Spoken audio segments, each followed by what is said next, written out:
እውቀት ሳይኖረኝ መረጠኝና ወዳቂውን ሳይንቅ አከበረኝ እኔም የሚወደኝ ተገኝና የምጠቅም ዕቃ ሆንኩኝና እውቀት ሳይኖረኝ መረጠኝና ወዳቂውን ሳይንቅ አከበረኝ እኔም የሚወደኝ ተገኝና የምጠቅም ዕቃ ሆንኩኝና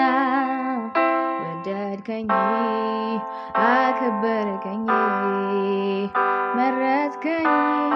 ልጅ አረከኝ ወደድከኝ አከበርከኝ መረጥከኝ ልጅ አረከኝ ወደድከኝ አከበርከኝ መረጥከኝ ልጅ አረከኝ ወደድከኝ አከበርከኝ መረጥከኝ ልጅ አረከኝ